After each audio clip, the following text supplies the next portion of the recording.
அன்பிற்கினிய சகோதர சகோதரிகளை நம் அனைவர் மீதும் ஏக இறைவனுடைய அமைதியும் கருணையும் உண்டாகட்டுமாக என்கிற உயரிய பிரார்த்தனைகளோடு பாலஸ்தீனத்தில் ஆரம்பித்த இஸ்ரேலிய ஆக்கிரமிப்பு இராணுவத்தினுடைய அப்பாவிகளுக்கு எதிரான தாக்குதல் லெபனான் யமன் என்று தொடர்ந்து கடைசியில் ஈரானுடனான 40 நாள் யுத்தத்திற்கு பிறகு தற்போது ஓரளவு முடிவுக்கு வந்திருக்கக்கூடிய செய்திகளை நம்ம பார்த்து வர்றோம். இந்த நிலையில தான் எதிர்வரக்கூடிய ஆகஸ்ட் மாத இறுதிகளில் இஸ்ரேலுக்குள்ள உள்நாட்டு தேர்தல் நடைபெற இருக்கிறது. இந்த தேர்தல் தான் இஸ்ரேலுடைய அடுத்த பிரதமர் யார் என்பதை தீர்மானிக்கக்கூடிய தேர்தலாக இருக்கிறது. இந்த தேர்தலில் தற்போதைய பிரதமர் பெஞ்சமின் நெதன்யாகு தேர்தல் களத்தில் நிற்கிறார். அதே நேரத்தில் அவருக்கு எதிராக பல பேரும் தேர்தலிலே குதித்திருக்கக்கூடிய சூழல்ல பெஞ்சமின் நெதன்யாகுக்கு இந்த தேர்தல் மிக கடினமானதாக மாற இருக்கிறது என்கிற செய்திகள் வெளியாகி கொண்டே இருக்கிறது. குறிப்பாக இஸ்ரேலுக்குள்ள தேர்தலில் யாராவது ஜெயிக்கணும்னா ஒன்றோ நாங்கள் பாலஸ்தீனியர்களை அழித்திருக்கிறோம், இனிமேலும் அழிப்போம், இன்னென்ன மாதிரி நாங்கள் ஜெயிச்சிருக்கிறோம் அப்படின்னு சொல்லி பாலஸ்தீனத்தை காட்டி இஸ்ரேலியர்களிடத்தில் வாக்குகளை பெற வேண்டும். இல்லை என்றால் ஈரானை காட்டி வாக்குகளை பெற வேண்டும், இல்லை என்றால் லெபனானை காட்டி வாக்குகளை பெற வேண்டும்.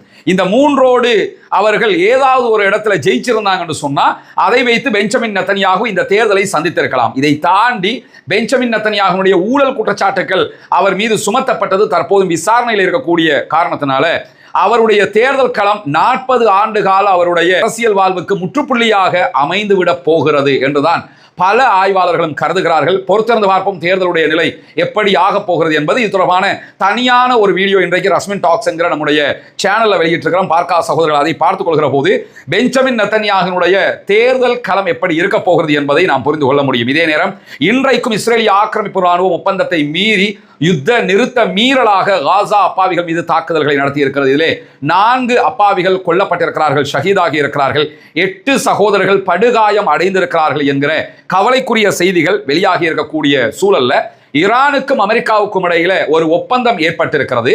இந்த ஒப்பந்தத்தினுடைய டெக்னிக்கல் ரீதியிலான முதல் கட்ட பேச்சுவார்த்தைகள் ஆல்ரெடி ஸ்வீடன்ல நடைபெற்றது நமக்கெல்லாம் தெரியும்.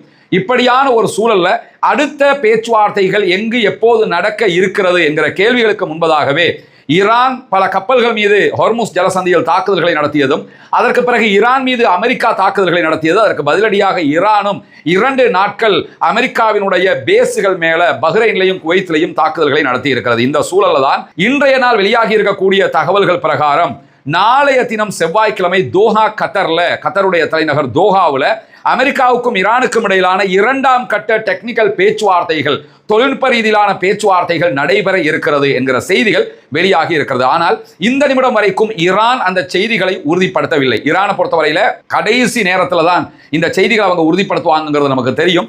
எதிர்வரக்கூடிய மணித்தியாலங்களுக்குள்ளாக அவர்கள் இதை உறுதிப்படுத்த வாய்ப்பு இருக்கிறது. உறுதிப்படுத்தாமல் நேரடியாக தோஹா கத்தர்ல தரையிறங்குவதற்கும் வாய்ப்பு இருக்கிறது. ஆனால் யார் இந்த பேச்சுவார்த்தைகளில் பங்கெடுக்கிறார், ஈரான் பங்கெடுக்க போகிறதா இல்லையா என்கிற விவரங்கள் இதுவரைக்கும் வெளியாகாத சூழல்ல ஈரானை பொறுத்தவரையில ஈரானுக்கும் அமெரிக்காவுக்கும் இடையில இருக்கக்கூடிய பிரச்சனை என்னன்னா தற்போது ஹொர்முஸ் ஜலசந்தியை நிர்வகிக்கிற பிரச்சனை தான். ஈரான் நாங்கள் தான் ஹொர்முஸை நிர்வகித்துக் கொண்டிருக்கிறோம், நாங்கள் சொல்லுகிற பாதையில் தான் கப்பல்கள் பயணிக்க வேண்டும் என்பதில் உறுதியாக இருக்கிறது. இதே நேரம் அமெரிக்கா இன்னொரு பாதையை தயார் செய்து, குறிப்பாக ஓமான் வளைகுடா வழியாக ஒரு கப்பல் பாதையை அறிவித்திருக்கிறது.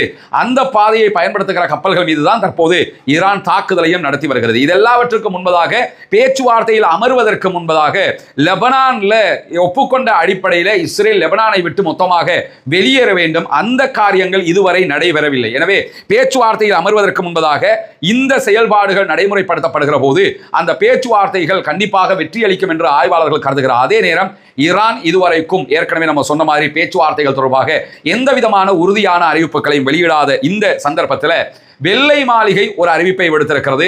நாளைய தினம் நடைபெற இருக்கக்கூடிய ஈரானுடனான கத்தர் தலைநகர் தோஹாவினுடைய பேச்சுவார்த்தைகள்ல விட்காஃப் அதே போன்று ஜார்ஜ் குஷ்னர் ஆகியவர்கள் அமெரிக்கா சார்பாக பேச்சுவார்த்தைகளில் பங்கெடுக்கிறார்கள் என்றும், டெக்னிக்கல் ரீதியிலான தொழில்நுட்ப ரீதியிலான பேச்சுவார்த்தைகளும் இதிலே நடைபெறுகிறது என்றும் அமெரிக்கா அறிவித்திருக்கிறது. இந்த தொழில்நுட்ப ரீதியிலான பேச்சுவார்த்தைகள்னா எதை நீங்க புரிஞ்சுக்கணும்னு கேட்டா, ஈரானிடத்துல 450 கிலோகிராமுக்கு மேல செறிவூட்டப்பட்ட யுரேனியம் இருக்கிறது. இதை கொண்டு 9 தொடக்கம் 10 வரைக்கும் உண்டான அணு ஆயுதங்களை ஈரானால் தயாரிக்க முடியும். எனவேதான் இந்த செறிவூட்டப்பட்ட யுரேனியம் அடுத்ததாக என்னவாக போகிறது, அதை கொடுக்க போகிறார்களா இல்லையா, அழிப்பதென்றால் எப்படி அழிக்கப் போகிறார்கள், அல்லது வைப்பதென்றால் எவ்வளவு காலம் வைத்துக் கொள்ளப் போகிறார்கள், ஈரானுடைய அணு செறிவூட்டல் எதுவரைக்கும் அனுமதிக்கப்பட போகிறது போன்ற இந்த தொழில்நுட்ப ரீதியான பேச்சுவார்த்தைகள் நடத்தப்பட வேண்டியிருக்கிறது. இதற்கு அது தொடர்பான ஆய்வாளர்களும் அமெரிக்காவால் அழைத்து வரப்பட இருக்கிறார்கள் என்கிற தரவுகளும் வெளியாகி இருக்கிறது. சற்று நேரத்துக்கு முன்பதாக ட்ரம்ப் தன்னுடைய சோசியல் ட்ரூத் பக்கத்தில் தங்களுடைய நாட்டிலிருந்து பேச்சுவார்த்தையாளர்கள் பயணப்பட்டு விட்டார்கள் என்கிற தகவல்களையும் அறிவித்திருக்கக்கூடிய செய்திகளை அல் ஜசீரா சுட்டிக்காட்டுகிறது. இந்த சூழல்ல தான் ஈரானோடு ஒருபுறம் சமாதான பேச்சுவார்த்தைகளை நடத்துகிற அதே நேரம் ஈரானை அப்படியே பிளாக் பண்ணி வைப்பதற்குரிய ஏற்பாடுகளையும் தொடர்ந்து அமெரிக்கா செய்து வருகிறது. அந்த அடிப்படையில் அமெரிக்கா ஈராக்கினுடைய தற்போதைய பிரதம மந்திரி அமெரிக்காவுக்கு சாதகமானவராக உருவெடுத்திருக்கிறார் என்பது அனைவரும் அறிந்து கொண்ட ஒன்று. ஏன்னா தேர்தலில் ஈராக்கில் இருக்கக்கூடிய ஈரான் ஆதரவு பெற்றவர்களுடைய தரப்பு தான் வெற்றி பெற்றிருந்தாலும் மீண்டும் அவர்கள் அமெரிக்காவுக்கு ஆதரவான ஒருவரைத்தான் பிரதமராக அமர்த்தி இருக்கிறார்கள். இது அமெரிக்காவுக்கு ஆதரவாக ஈராக் இருக்க வேண்டும் என்பதற்கான ஒரு முக்கியமான திட்டமிட்ட செயல்பாடாக கருதப்படுகிறது. காரணம் என்னன்னா, சதாம் ஹுசைனை அமெரிக்கா தூக்கில போட்டதற்கு பிறகு ஈராக்குக்குள்ள ஒரு ஜனநாயக ரீதியிலான அரசு என்றொன்றை அமைத்தாலும் ஈராக்கினுடைய முழுமையான எண்ணெய் வளம் அமெரிக்காவால் தான் கையாளப்படுகிறது. எண்ணெய் விற்பது, எண்ணெயுடைய பொருட்கள் தொடர்பான அனைத்து விற்பனைகளையும் அமெரிக்கா தான் செய்கிறது. அதே நேரம் அந்த பொருளாதாரமும் ஈராக்கினுடைய கணக்கில் அமெரிக்காவில் தான் சேமிக்கப்படுகிறது. ஈராக்குக்கு தேவையான காசு அமெரிக்கா கொடுப்பாங்க. அதே நேரம் மற்ற எல்லா பணத்தையும் அமெரிக்காவில் தான் அவங்க வச்சுக்கிடுவாங்க. அதை கையாளுகிற உரிமையை அவங்க தான் வச்சுக்கிட்டு இருக்காங்க. இந்த நிலையில தான் தங்களுக்கு சாதகமான ஒருவரை பிரதமராக நியமித்திருக்கக்கூடிய சூழல்ல அந்த நபருக்கு ஆதரவான தரப்பினர் என்ன பண்றாங்கன்னு கேட்டா, ஈரானுக்கு ஆதரவாக இருக்கக்கூடியவர்களை முடக்கக்கூடிய காரியங்களில் ஈடுபடுகிறார்கள் என்கிற செய்திகள் வெளியாகிறது. குறிப்பாக ஈரான் ஆதரவு பெற்ற ஆயுத குழுக்கள் தங்களுடைய ஆயுதங்களை செப்டம்பர் 30ஆம் தேதிக்குள்ளாக கைவிட வேண்டும் என்று சொல்லி ஈராக்கினுடைய புதிய பிரதமராக தெரிவு செய்யப்பட்டிருக்கக்கூடிய அலி அல் ஜைதி இன்றைய நாள் அமெரிக்காவுக்கு பயணம் மேற்கொள்கிறார். பயணம் மேற்கொள்வதற்கு முன்பதாக ஊடகங்களுக்கு பேசுகிற நேரத்தில் இந்த தகவல்களை சொல்லியிருக்கிறார். செப்டம்பர் 30க்கு முன்பதாக ஆயுதங்களை கைவிடணுங்கிறார். ஒப்பந்தம் போட்டு கைவிட சொல்லியே ஹிஸ்புல்லா விட மாட்டேன்னு இருக்கிறான். இவர் போற போக்கில் மீடியாவில் பேசிட்டு போனா மட்டும் ஆயுதங்களை கைவிட்டுருவாங்களா? நிச்சயமாக அது நடக்க போவதில்லை.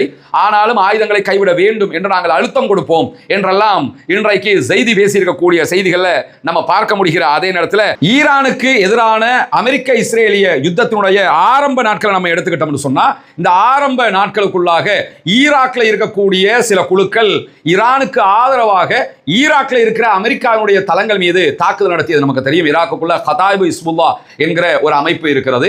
அதை தாண்டி இன்னும் பல அமைப்புகள் ஈராக்குக்குள்ள இருக்கிறாங்க. இவங்க அத்தனை பேருமே ஈரான் தான் இவங்களுக்கு ஃபண்ட் பண்ணுவாங்க, ஆயுதங்களை கொடுப்பாங்க, பயிற்சிகள் கொடுப்பாங்க. எப்படி ஹிஸ்புல்லாக்கள் இருக்கிறார்களோ, ஹவுதிஸ் இருக்கிறாங்களோ, அது மாதிரி உருவாக்கப்பட்ட குழுக்கள். இதுல இருக்கக்கூடிய மிகப்பெரிய கன்ஃபியூஷன் என்னன்னு கேட்டா, ஈராக்குக்குள்ள இருக்கிற பல குழுக்களை அரசே அங்கீகரித்திருக்கிறது. மக்கள் திரள் படைகள் என்று சொல்லுவாங்க. ஈராக்ல சதாம் ஹுசைனுடைய வீழ்ச்சிக்கு பிறகு புதிய அரசு பொறுப்பேற்பதற்கு முன்பதாக அமெரிக்கா என்ன பண்ணாங்கன்னா, ஈராக்கினுடைய ராணுவத்தை முழுவதுமாகவே டிசால்வ் பண்ணிட்டாங்க, மொத்தமாக கலைச்சு விட்டுட்டாங்க. கலைச்சு விட்டதுக்கு பிறகு புதிய ஒரு ராணுவத்தை உருவாக்கினாங்க. இந்த ராணுவம் உருவாவதற்கு முன்பதாக கலைக்கப்பட்ட ராணுவத்தில் இருந்த பல பேரும் தாங்கள் விரும்புகிற பல ஆயுத குழுக்களோடு போய் சேர்ந்து விட்டார்கள். இந்த ஆயுத குழுக்கள் இருக்கக்கூடிய அத்தனை பேருமே மக்கள் திரள் படை என்று சொல்லி மீண்டும் புதிய ராணுவத்தை உருவாக்குற நேரத்தில் ஈராக் தங்களோடு இணைத்துக் கொண்டது. ஈராக்கினுடைய ராணுவமாக அவங்க இருப்பாங்க, அதே நேரம் தனியான அமைப்பாகவும் அவங்க செயல்படுவாங்க. எனவே அவங்க ஆயுதத்தை கைவிட வைப்பது என்பது ஈராக்ல ரொம்ப ரொம்ப அசாத்தியமானது என்பதை ஈராக் புரிந்து கொண்டிருக்கக்கூடிய சூழலில் தான் ஈராக்கினுடைய பிரதமர் இப்படியான ஒரு கண்துடைப்பு அறிவிப்பை விடுத்திருக்கிறார் என்கிற செய்திகள் வெளியாகிற அதே நேரத்தில் நமக்கு தெரியும், லெபனான்ல ஹிஸ்புல்லாக்கள் ஆயுதங்களை கைவிட வேண்டும், ஹிஸ்புல்லாக்கள் அமைதியாக வேண்டும், லெபனானுடைய ராணுவம் தான் லெபனானுடைய ஆட்சிக்கு பொறுப்பாக ஆயுதங்களை கையில் வைத்திருக்க வேண்டும் என்றெல்லாம் இஸ்ரேலுக்கு ஆதரவாக லெபனானும் இஸ்ரேலும் அமெரிக்காவினுடைய தயவுல ஒரு ஒப்பந்தத்தை செய்திருக்கிறார்கள். இந்த ஒப்பந்தத்தை ஹிஸ்புல்லாக்கள் ஒருபோதும் ஏற்றுக்கொள்ள மாட்டோம் என்று அறிவித்து விட்டார்கள். ஆயுதங்களை கைவிட முடியாது, நாங்கள் தான் இஸ்ரேலுக்கு எதிரான லெபனானுடைய பாதுகாவலர்கள் என்பதை மீண்டும் மீண்டும் ஹிஸ்புல்லாக்கள் மட்டுமல்ல லெபனானில் இருக்கக்கூடிய மக்களே சொல்லி வருகிறார்கள்.